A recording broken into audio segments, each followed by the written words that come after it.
round 3 fight, Professor? Oh, that one was a tough one to score. I would have to say that Cullum won a portion of that round, but again, Hayes dictated more of where that round fell.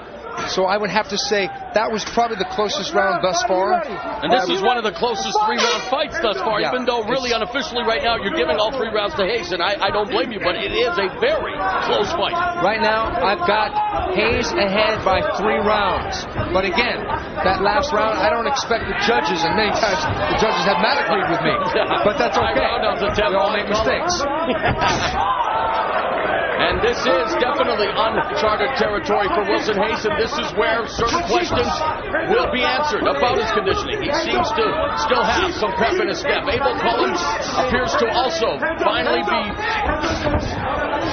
Cullum should throw the knee and time that with Hayes' shot. Well, considering what both of these guys have done through 3 rounds, their conditioning is both amazing. I mean, they've gone back and forth, expending all kinds of energy. Here it is, the beginning round 4, and they are letting fists fly. Cullum is coming after him, and he's got to make sure he stays on his feet, because if he goes to his back and stays there, it's going to be another one of those rounds where he gets wiggled away. The stronger Hayes able to secure the takedown, although Cullum now working for a guillotine. And Hayes pops his head out easily in the open guard of Abel, the silent assassin. Cullum has to again be careful with those elbow strikes, does not want to strike him on the back of the head. And Hayes now wants to posture, needs to sit up and derive some power in those strikes. Just smothering Cullum right now. Minute and a half gone of the 4th round. Hayes tries for another one of his jump over guard passes, but Cullum's keeping a closed guard right now. Body shot by Hayes, using the cross face to create the distance. Now being pushed away by Cullum. Hayes looking to pass. Cullum can be dangerous with the up kicks. Yeah, very dangerous. So if he pushes Hayes back, if he pushes... Ask Ronaldo Jacare Souza how dangerous an up kick can be.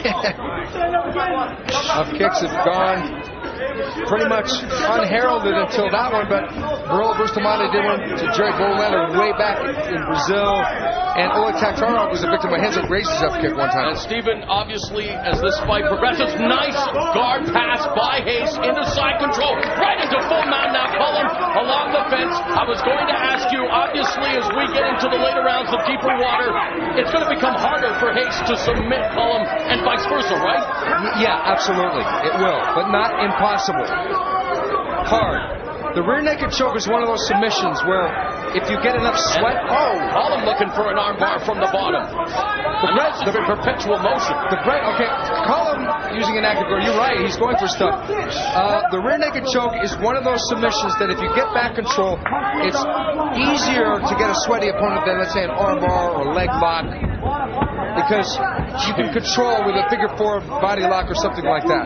But Cullum here, active guard, thinking triangle, nothing doing. You know what, as an announcer, obviously we have to describe the action, but as a fan of mixed martial arts, I just want to sit here and enjoy what I'm seeing. What an evenly contested battle on the ground for the EliteXC 140-pound title between Abel Cullum and Wilson Hayes. They have been going at it now for 4+ rounds. Yeah. Hayes' cardio hasn't faded like we expected yet, but he is quite a bit more conservative with his scrambles.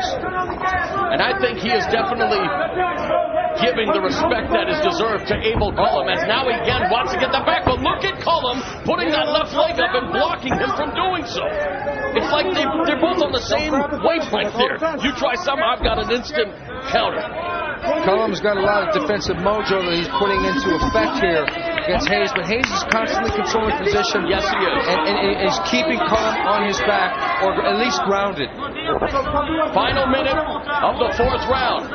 Wilson Hayes controlling from the guard, and it finally appears that even Cullum now beginning to tire ever so slightly. And how can you blame any one of these two great fighters? 21-year-old Abel Cullum, 11-1, 5 knockouts, 6 submissions. 23-year-old Wilson Hayes, 5-0 with 3 wins via submission.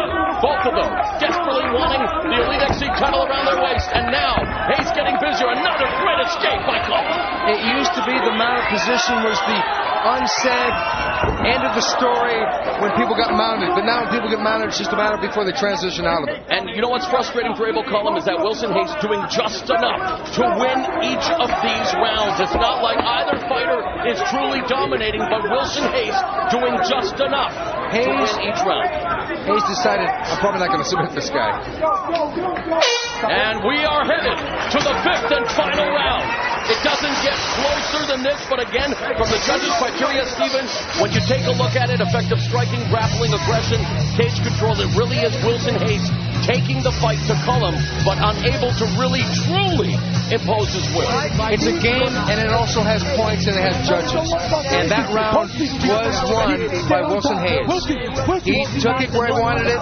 Cullum, this time, couldn't do any of his fancy work. Cullum started the round pretty good, but he didn't land a lot of those shots, unfortunately. And eventually, got taken down. Come back. Listen to me. Son, I don't need to tell you any instruction. You know what you need to do. Listen, you know what you need to do. Why aren't you doing it?